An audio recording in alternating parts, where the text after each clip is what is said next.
na siya. And, ayan, may ugat na din. So, after nitong magkaroon ng maraming ugat, ilalagay natin to sa soil. So, biniisip na akong style dito. Kasi meron akong basag na pot sa baba. So, doon ko siya ilalagay. And so far, hindi pa naman nabubulok yung ilalim niya. And meron na din siyang mga roots.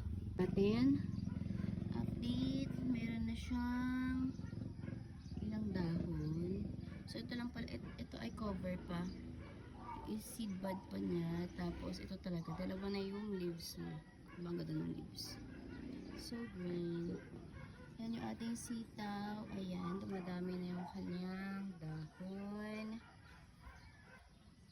And, ayan. Ay, taklo ba yun? Diba? Lumalabas na yung mga ugat niya. So, kailangan na siyang i-transplant. Pero wala pa tayong extra pot and soil. Yeah. Diyan muna kayo habang hindi pa kayo nag-green ulit. Wing bean, wala talagang update. Bean din to. So, wala pang update. So, the rest ng ampalaya natin. Ilang ampalaya na to. So, yan. May 3 lang ampalaya.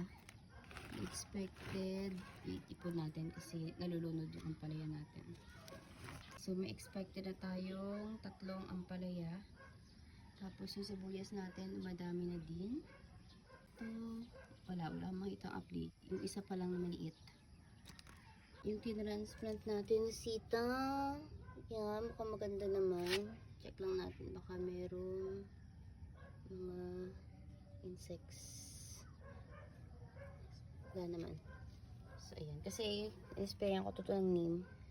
And, ayan. Wala namang lumalapit na. Munggo.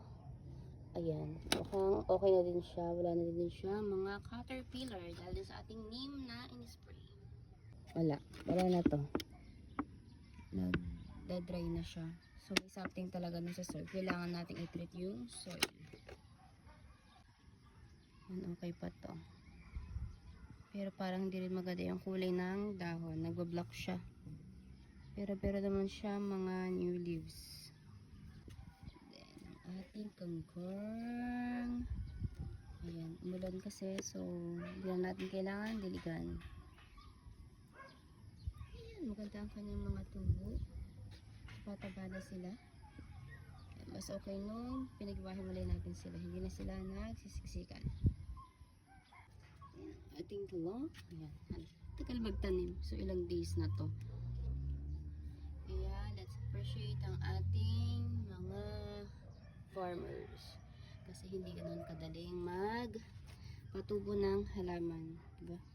Ilang days na, may isang buwan na mahigit itong mga to, pero yan, ganyan pa rin kaliit.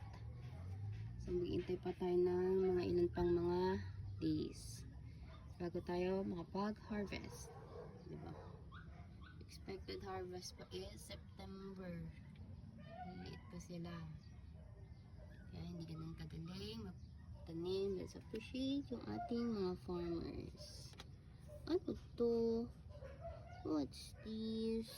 Wala, di ko alam kung ano to. Ba't may tumubong kakaiba? Wala, ano siya?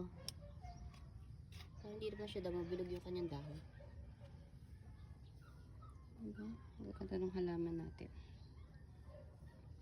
Para natin dagdagan na to ng lupa. Ayan, lumalabas na yung kanyang mga ugat. So, umaakit na.